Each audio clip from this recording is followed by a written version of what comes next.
வணக்கம். இன்னைக்கு வந்து எதை பற்றி பேச போகிறேன்னா, நம்மளுடைய அதிமுக கட்சி பற்றி தான் பேச போகிறேன். இப்போ அந்த கட்சியில் நிறைய விஷயங்கள் நடந்துட்டுருக்கு. திடீர்னு வந்து நம்ம சசிகலா அவர்கள் வந்து ஒரு சுற்றுப்பயணத்தை ஆரம்பித்திருக்கிறார். அதை வந்து எதுக்காக அப்படிங்கிறது வந்து இன்னும் தெரியல.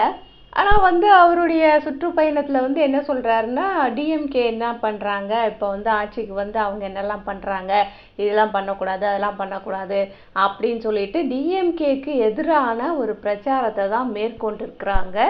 அதுக்கப்புறம் வந்து பார்த்தீங்கன்னா, அதிமுக தொண்டர்களை எல்லாம் ஒருங்கிணைக்கக்கூடிய ஒரு வேலையவும் அவங்க வந்து பார்த்துட்ருக்காங்க.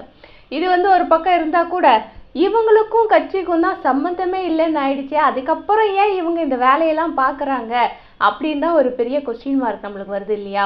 சரி, கட்சி தரப்புலேருந்து நம்மளுக்கு என்ன சொல்கிறாங்க அப்படின்னு பார்த்தோம்னா, எடப்பாடி அவர்களுடைய தரப்புலேருந்து என்ன சொல்கிறாங்கன்னா, இவங்களுக்கும் கட்சிக்கும் எந்த சம்மந்தமும் இல்லை, இவங்க சுற்றுப்பயணம் போகிறதுனால எந்த பயனும் எங்களுக்கு கிடைக்க போகிறது இல்லை, அவங்களுக்கும் எந்த பிரயோஜனமும் இல்லை, இவங்க ஏன் இதெல்லாம் பண்ணுறாங்கன்னே தெரியல அப்படிங்கிற மாதிரி வந்து சொல்லிட்டாங்க.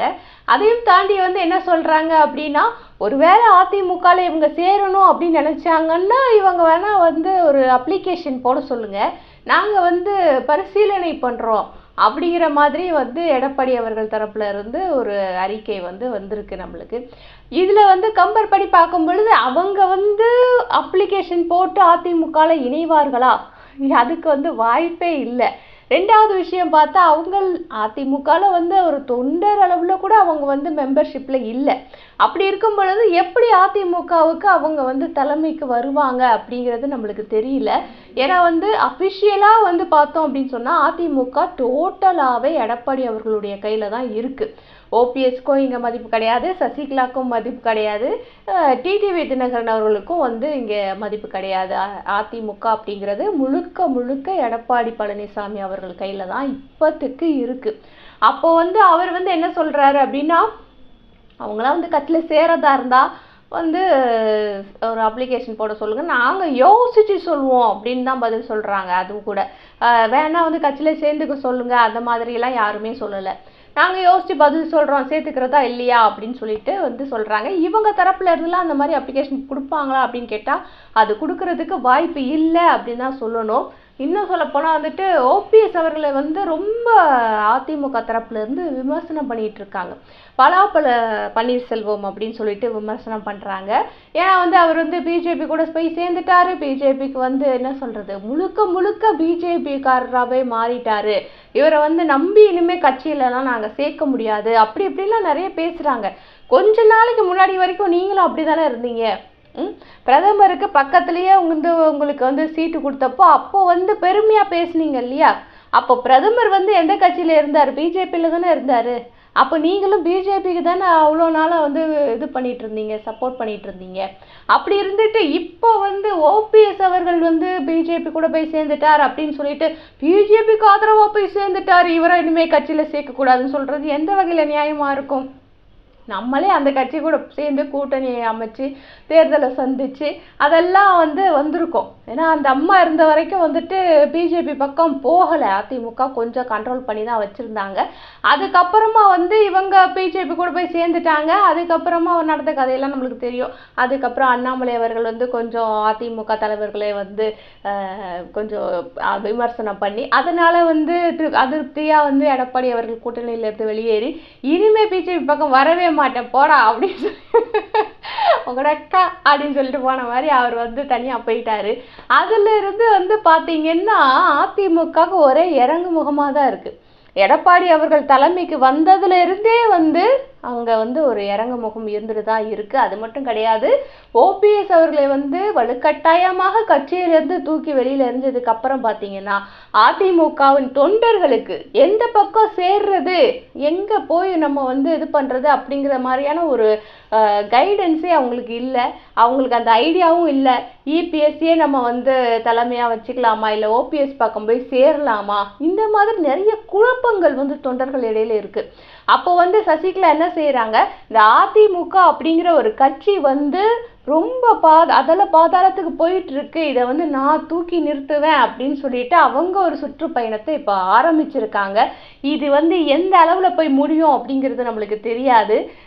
ஓரளவுக்கு இப்போ வந்து பார்த்தோம் அப்படின்னு சொன்னால் தேர்தல் பிரச்சாரம் மாதிரி தான் அவங்க பண்ணிட்டு இருக்காங்க.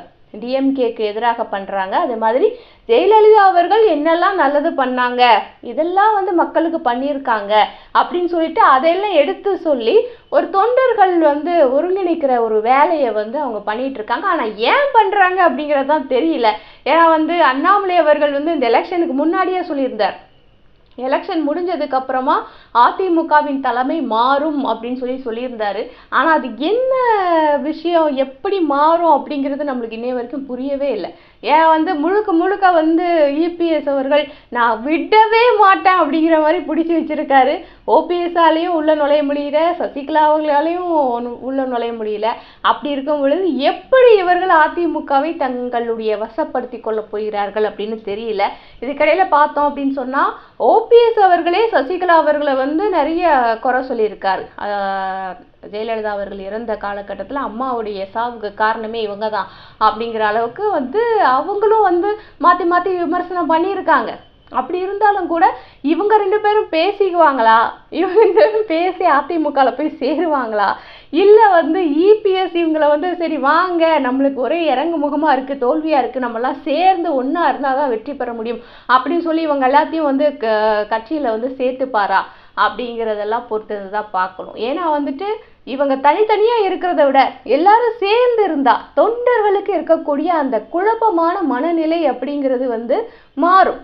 அப்படி மாறும் பொழுது வெற்றிகளை பெறுவதற்குண்டான வாய்ப்புகள் அதிகமாக இருக்கும். அப்படி இல்லை அப்படிங்கிறப்போ தொண்டர்களுக்கும் வாக்களிக்கக்கூடிய மக்களுக்கும் அதிமுக மேலே இருக்கக்கூடிய நம்பிக்கை குறையும் பொழுது அவர்கள் வேற்று கட்சிகளை தேர்ந்தெடுத்து விடுகிறார்கள். அதனால தான் வந்துட்டு இப்போ அதிமுகவுடைய வாக்கு வங்கி அப்படிங்கிறது அப்படியே செதறி போய் கிடக்குது. கடந்த எலெக்ஷன்லலாம் நம்ம பார்த்துருப்போம், ரொம்ப வாக்குகள் வந்து கம்மியாயிட்டே போகுது அப்படிங்கிறது நிதர்சனமான உண்மைதான். ஆனால் இது எடப்பாடி தரப்புல இருந்து இதை ஒத்துக்க மாட்டேங்கிறாங்க. அதை ஒத்துக்கிட்டு ஆமா குறைஞ்சிட்டு தான் போகுது அப்படிங்கிறத ஒத்துக்கிட்டு பிரச்சாரம் பண்ற சசிகலாவையும் அதிமுகல சேர்த்துக்க மாட்டேங்கிறாங்க.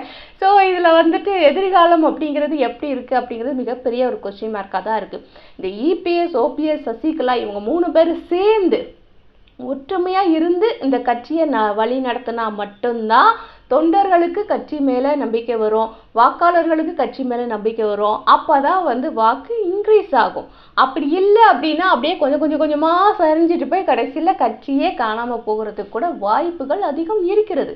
சரி, வரும் நாட்களில் நம்ம பார்ப்போம் இதில் என்னென்ன நடக்க போகுது அப்படிங்கிறத நம்மலாம் வந்துட்டு பொறுத்திருந்து தான் பார்க்க வேண்டும்.